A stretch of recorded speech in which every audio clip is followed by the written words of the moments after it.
नमस्कार, मैं हूं रविंद्र जैन और आप देखना शुरू कर चुके हैं सबकी खबर। आज 6 अप्रैल है और भारतीय जनता पार्टी का स्थापना दिवस है। आज मेरे साथ भारतीय जनता पार्टी में लगभग 1 माह पहले ज्वाइन करने वाले भारत सरकार के पूर्व मंत्री सुरेश पचौरी जी हैं। सुरेश पचौरी जी ने लगभग 5 दशक कांग्रेस के लिए काम किया था, लेकिन अचानक ऐसा हुआ कि उन्होंने भारतीय जनता पार्टी ज्वाइन की है। भारतीय जनता पार्टी में आने के बाद सुरेश पचौरी को जो सम्मान मिला है वो बहुत कम नेताओं को मिलता है। उन्हें आने के कुछ दिन बाद ही भारतीय जनता पार्टी ने अपना स्टार प्रचारक बनाया है। ऐसा माना जा रहा है कि भारतीय जनता पार्टी के तमाम बड़े नेता सुरेश पचौरी जी की तारीफ कर रहे हैं, उनका अभिनंदन कर रहे हैं, उनका स्वागत कर रहे हैं। आप किसी भी नेता के पास जाइए, वो कहते हैं कि ऐसा लगता है सुरेश पचौरी नहीं, कोई उनको हीरा मिल गया हो और उसका उपयोग वो आप भारतीय जनता पार्टी में कर रहे हैं। हम पचौरी जी समझने की कोशिश करते हैं कि इतना लंबा समय कांग्रेस में बिताने के बाद और इतनी लंबा समय भारतीय जनता पार्टी के विरोध में रहने के बाद अचानक 5 दशक बाद आपका आना और अब भारतीय जनता पार्टी की रीति नीति में अपने आप को कैसा महसूस कर रहे हैं, क्या ढालना पड़ रहा है? पचौरी जी, आपका बहुत स्वागत है।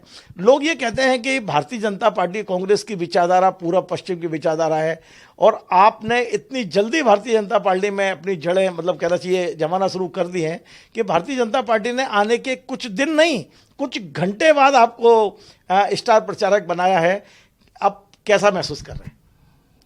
देखिए, यदि मैं ये कहूँगा कि मैं बहुत अच्छा महसूस कर रहा हूँ तो इसको एक राजनीतिक भाव माना जाएगा, लेकिन ये बहुत मन की बात है रविंद्र भाई कि मैं यहाँ आकर बहुत संतुष्ट महसूस कर रहा हूँ और मुझे ये लग रहा है कि मैंने जिस भावना से राजनीति में प्रवेश किया था, राष्ट्रीय भावना, वो यहाँ परिपूर्ण होगी। आप कहेंगे कि वहाँ जब आप थे तब आपके मन में क्या था? तो मेरे मन में जब भी समाज सेवा और राष्ट्र सेवा अहम थी। और आप पाएंगे कि उस समय की जो विचारधारा कांग्रेस पार्टी की थी और आज की जो विचारधारा कांग्रेस पार्टी की है और आज की जो विचारधारा भारतीय जनता पार्टी की है, जब ये आप इसका विश्लेषण करेंगे तो इस नतीजे पर पहुंचेंगे कि आज भारतीय जनता पार्टी का स्थापना दिवस है। जिस लक्ष्य और उद्देश्य को लेकर 6 अप्रैल 1980 को भारतीय जनता पार्टी की स्थापना हुई, उस लक्ष्य की प्राप्ति के लिए भारतीय जनता पार्टी अग्रसर हो रही है और उस उद्देश्य को प्राप्त कर रही है।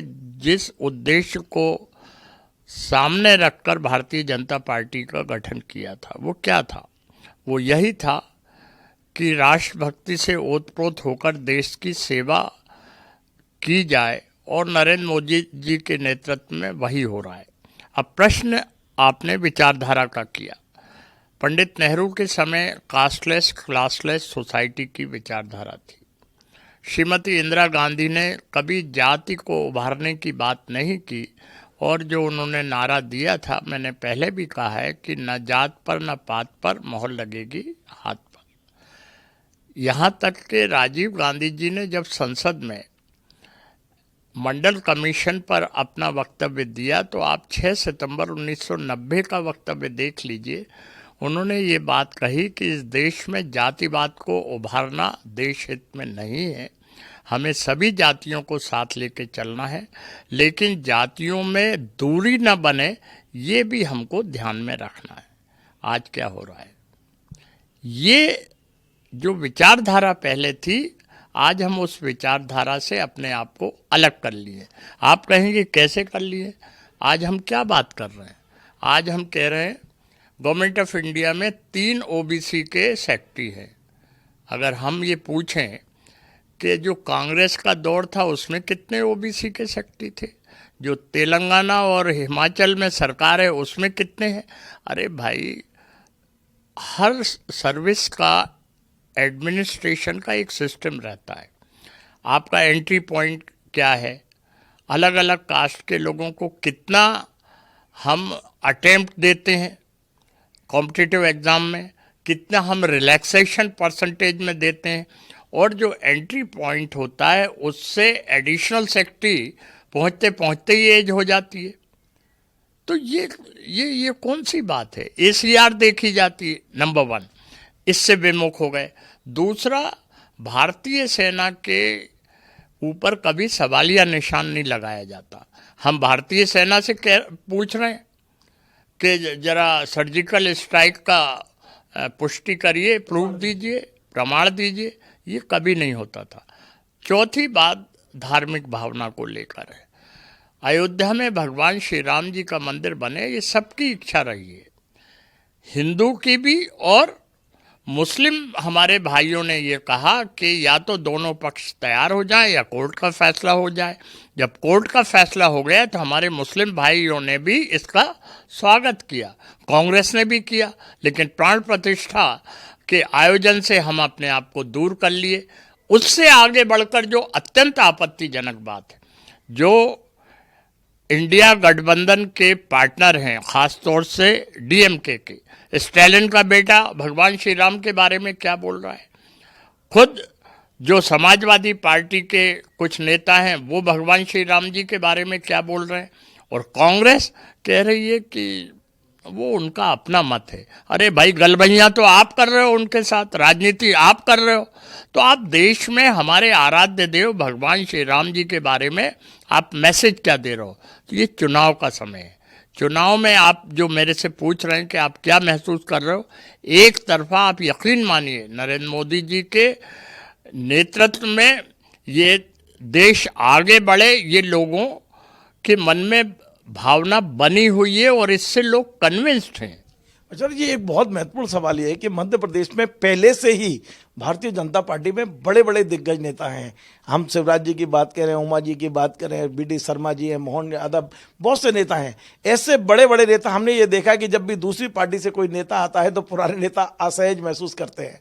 आपको लोग गले लगा रहे हैं, ऐसा क्या कमाल है आपका कि आपने पार्टी में कई और भी नेता आए हैं पर वो इतनी जल्दी से, कहते हैं ना दूध में शक्कर की तरह घुल जाना, पचौरी जी आए और 27 दिन में दूध में शक्कर की तरह घुल गए और सारे नेताओं के साथ में समन्वय भी बिठा लिया। ऐसा क्या जादू है आपके पास? कोई ऐसी बात नहीं है। पहली बात तो ये है कि मैं निस्वार्थ भावना से आया हूँ। मेरे मन में कोई कुर्सी पाने की, कोई पद चाहने की चाह नहीं है, बड़ा स्पष्ट ये है। नंबर दो, मैं भारतीय जनता पार्टी के इन सम्मानित वरिष्ठ नेताओं की व्यवहारिकता, सज्जनता और शालीनता से बहुत प्रभावित हूँ। ये बात नहीं है कि वो मेरे साथ में आकर वो राजनीति कर रहे हैं, वो मन से, दिल से, भाव से मुझे अपनापन दिखा रहे हैं। मैं भी यह महसूस कर रहा हूँ। और आप ये यकीन मानिए कि मैं तो अभी 1 महीने का भी नहीं हुआ हूँ इस पार्टी में। अभी मैं छोटा सा अदना सा कार्यकर्ता हूँ, लेकिन मुझे यहाँ आकर ऐसा लग रहा है कि भाई इन्होंने तो मुझे आत्मसात कर लिया।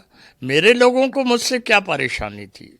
50 वर्ष का जो मेरी बात कही जाती है, मैंने अपनी पूरी जिंदगी दे दी। मेरा कौन सा कार्यकाल पे सवालिया निशान लगे? जब मैं मंत्री था, defence production minister, personal parliamentary affair minister, क्या मेरी परफॉर्मेंस पे क्वेश्चन मार्क आया? जब मैं पीसीसी अध्यक्ष था तो 38 से 71 सीट विधानसभा की 4 से 12 लोकसभा की, लोकल बॉडीज़ में हमने वोट परसेंटेज बढ़ाया।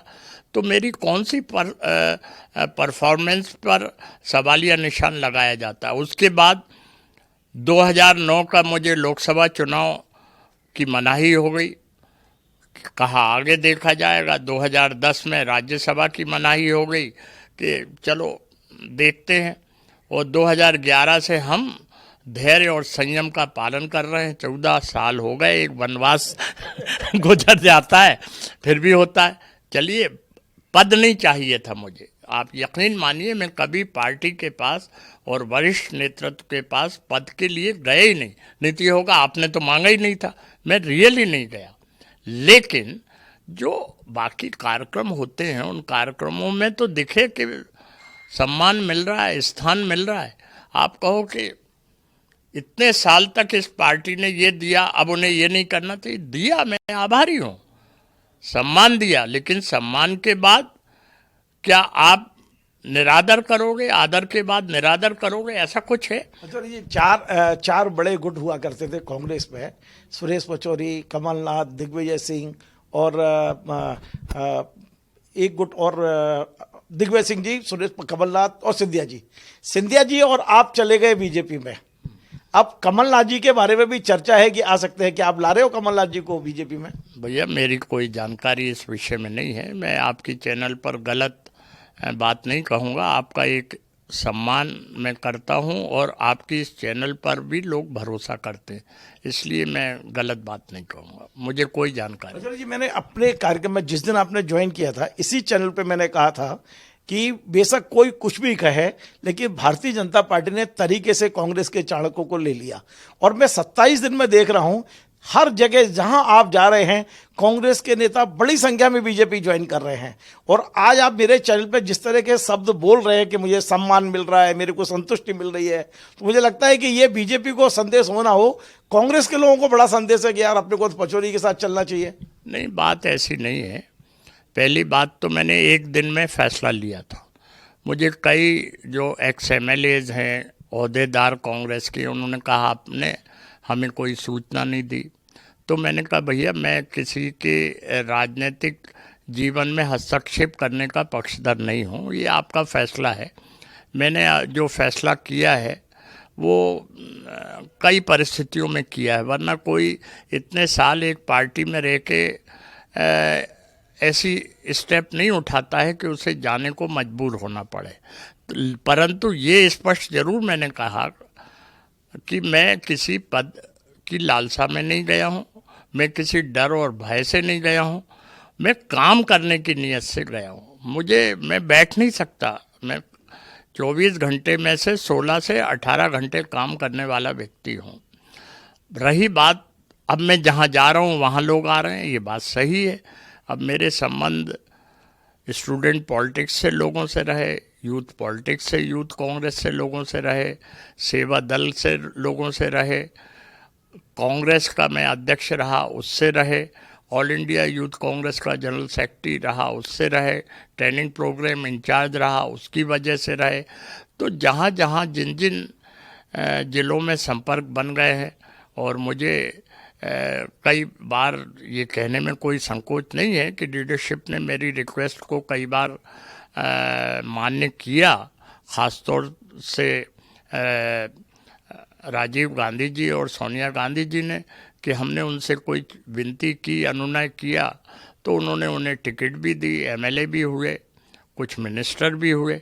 तो वो लोग अब संपर्क साधते हैं, हम वहाँ जाते हैं, वो ज्वाइन कर रहे हैं, तो उसमें कोई बड़ा नेता मतलब बहुत जल्दी आ रहा हो आपके साथ, क्योंकि आपके तो बहुत सारे चेले हैं, शिष्य हैं, राजनीतिक शिष्य कह सकते हैं उनको, कोई बड़ा आने वाले समय में लोकसभा चुनाव में, क्योंकि अब भारतीय जनता पार्टी ने टारगेट रखा है कि 1 लाख कार्यकर्ताओं को शामिल कराना है, तो आपकी लिस्ट में अभी तक कितने हो चुके हैं और कितने लाइन में? देखिए, मैं अनावश्यक रूप से हस्तक्षेप किन्हीं के काम में नहीं करता। जिन्होंने आपसे संपर्क किया हो, जो ज्वाइनिंग कमेटी के चेयरमैन हैं, संयोजक हैं आदरणीय नरोत्तम मिश्रा जी, ये काम उन्हें सौंपा गया है। जो आता है मैं कह देता हूँ, आप उनसे संपर्क करिए। हमारे भारतीय जनता पार्टी के बहुत योग्य और लोकप्रिय अध्यक्ष हैं VD शर्मा जी, जो आता है मैं कह देता हूँ, उनसे संपर्क करिए। तो हर ज़िले से जो आ रहे हैं, मैं पहले उनसे संपर्क करने का आग्रह करता हूँ। एक कार्यक्रम की बात है, मैंने अपने कार्यक्रम में भी यही एक नीति अपनाई है कि जो मुझे निर्देश जो प्रदेश की भारतीय जनता पार्टी से होंगे, मैं उन स्थानों पर चुनाव के दौरे में जा रहा हूँ। अभी मैं कुछ दिनों पहले शिवपुरी गया, फिर मैं पन्ना गया, फिर मैं सतना गया, फिर मैं नर्मदापुरम गया, उससे पहले मैं विदिशा और रायसेन गया। आगे भी मुझे जो इंस्ट्रक्शंस दिए जाएंगे पार्टी की तरफ से, मैं उनका पालन करूँ।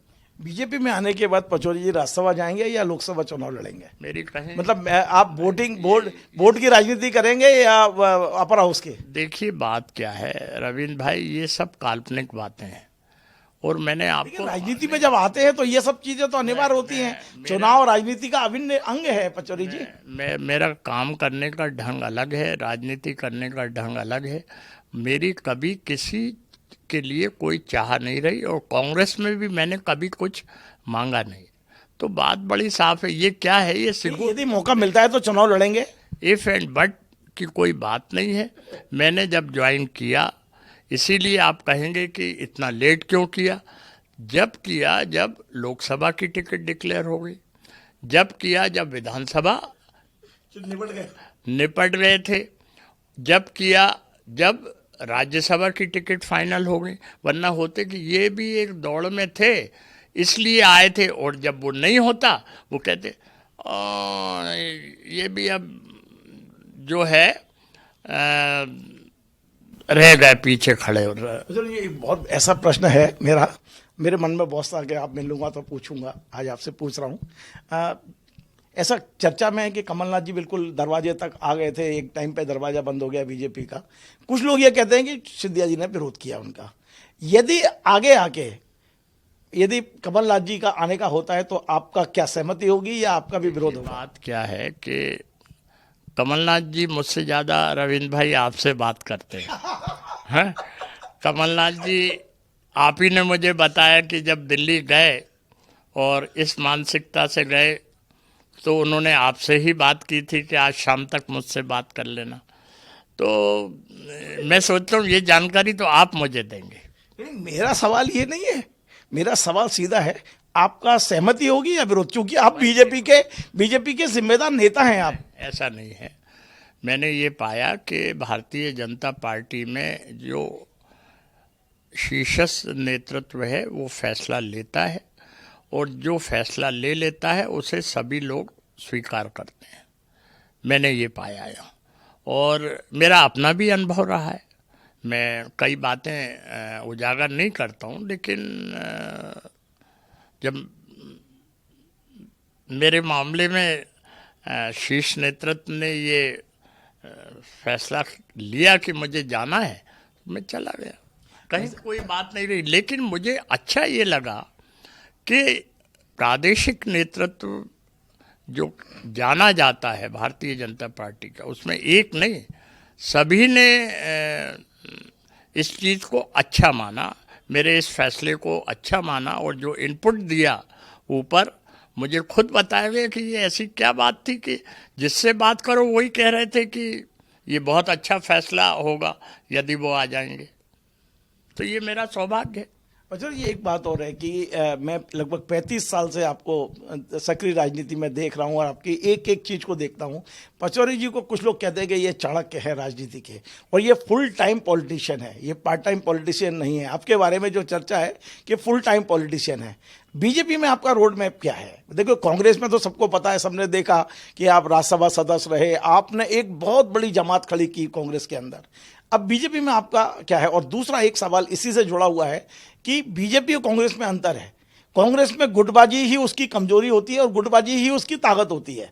आज गुट खत्म हो गए तो कांग्रेस खत्म हो गई। इसी प्रकार बीजेपी में एक संगठन है, आपको जाना संघ, कहीं ना कहीं संघ का अस्तित्व होता है, तो दोनों में अंतर भी है। तो मैं यही जानना चाहता हूं कि आपका रोड मैप क्या है? देखिए, जैसा मैंने कहा कि अभी तो मैं 1 महीने का भी नहीं हुआ हूँ। एक साधारण कार्यकर्ता के रूप में मुझे जो जिम्मेदारी भारतीय जनता पार्टी, मध्य प्रदेश में 35 नेताओं में शुमार हो चुके हो, आपको स्टार प्रचारक बनाया है। आप सोचिए कितना बड़ा ओहदा है, क्योंकि इन 35 में भी 10 तो बाहर के हैं। मध्य प्रदेश के 20-22 जो नेता हैं उनमें यदि पचौरी जी शामिल हैं तो मैं साधारण कार्यकर्ता कैसे मान सकता हूँ? नहीं रविंद्र भाई, मैं अपने कद को जानता हूँ और मैं एक गरिमा के अंदर रहना चाहता हूँ, एक मर्यादा के अंदर रहना चाहता हूँ, अनुशासन के अंदर रहना चाहता हूँ। रही भारतीय जनता पार्टी की कार्य पद्धति की बात, तो मैंने यहाँ आकर जो देखा है उससे मैं बहुत प्रभावित हुआ हूँ। इनका काम करने का ढंग बड़ा अद्भुत है, बड़ा सराहनीय है और जिसको जो जिम्मेदारी दी जाती है बगैर दिखावे के वो उस जिम्मेदारी को पूरा करता है। मान लीजिए किसी को कैंपेन की जिम्मेदारी दी गई तो वो कैंपेन करेगा, किसी को पोलिंग बूथ के प्रबंधन की जिम्मेदारी दी गई है तो वो प्रबंधन करेगा, किसी को इंटेलेक्चुअल चाहे डॉक्टर हों, इंजीनियर हों, वकील हों, उनसे मिलने की जिम्मेदारी दी गई है तो वो करेगा। और उसकी रिपोर्टिंग होती है सेकंड डे। ऐसा नहीं है कि 7 दिन के बाद, सेकंड डे ही आता है कि हर विधानसभा क्षेत्र में हर पोलिंग पर कितने लोगों ने कहाँ संपर्क किया। और वो नहीं है कि कोई पेपर कटिंग लगा दिए, नहीं, वो प्रॉपर लोकेशन से उसका वेरिफिकेशन हो रहा है।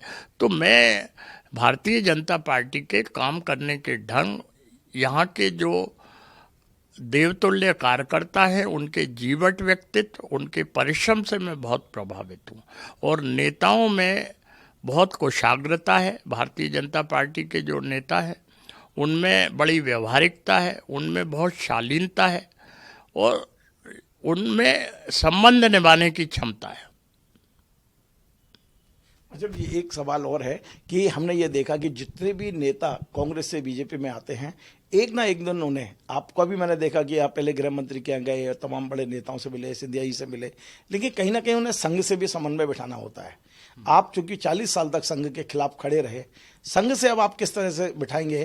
क्योंकि बीजेपी में रहना है तो संघ के समन्वय भी बहुत ज़रूरी है। एक साधारण सा सवाल यह है कि मैंने देखा सिंधिया जी भी गए, नागपुर भी गए और यहाँ संविदा में भी लगातार उनका संपर्क संघ के नेताओं से भी है। क्या आपका पहले से है या अब आप करेंगे इसे? देखिए, राष्ट्रीय स्वयंसेवक संघ की जो विचारधारा है, खास तौर से राष्ट्रीय भावना से ओतप्रोत होकर वो जो काम करते हैं, प्राकृतिक आपदा में वो लोग काम करते हैं, किसी के सुख दुख में जिस ढंग से वो भाग लेते हैं, वो अत्यंत सराहनीय है और अनुकरणीय है।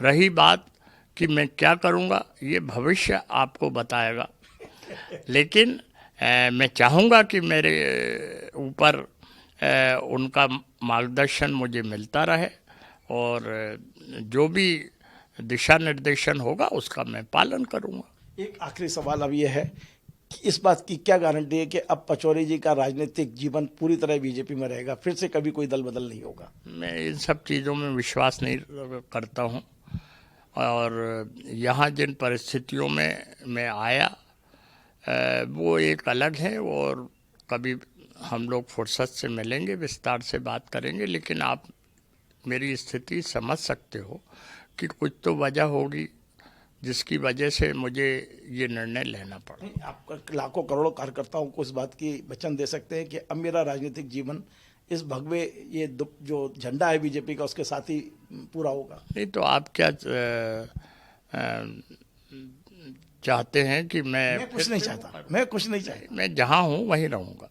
चलिए, बहुत बहुत धन्यवाद। तो आप थे सुरेश पचौरी जी। आज मैंने कई खट्टे मीठे सवाल उनसे पूछे हैं। हो सकता है कि मेरे कुछ सवाल से असहज हुए हों, लेकिन उन्होंने आज बहुत सारी बातें कर दी। अपने मन के अंदर छिपी हुई कई बातें मैंने निकलवाने की कोशिश की है और अपने दर्शकों को सुनाया कि किस दर्द की वजह से वे आए हैं। आज उन्होंने बड़ा स्पष्ट कर दिया कि भारतीय जनता पार्टी में वे किसी पद की लोलुपता में नहीं आए हैं, एक साधारण कार्यकर्ता के रूप में काम करेंगे। लेकिन ये भी सत्य है कि भारतीय जनता पार्टी ने जो सम्मान पचौरी जी को दिया है, उसे देखकर बड़े बड़े नेता भी आश्चर्यचकित हैं। हम जानते हैं कि 30-40 लोगों की जो स्टार वो बनती है स्टार प्रचारकों की समिति, उसमें 12-15 नेता केंद्रीय रहते हैं, मध्य प्रदेश के 20-22-25 नेता रहते हैं। उनमें पचौरी जी को शामिल करना एक तरह से एक बहुत बड़ा ऑनर देना है, बहुत बड़ा सम्मान देना है। लगता है कि पचौरी जी भारतीय जनता पार्टी में लंबी पारी की तैयारी में आ चुके हैं और पारी शुरू हो चुकी है। हम भी उनको अपनी अपनी बहुत बहुत शुभकामनाएं देते हैं। आपको हमारा ये कार्यक्रम पसंद आए, आप इसे शेयर करें, लाइक करें, कमेंट करें और आपसे बार बार निवेदन है हमारे इस चैनल को सब्सक्राइब अवश्य करें। धन्यवाद।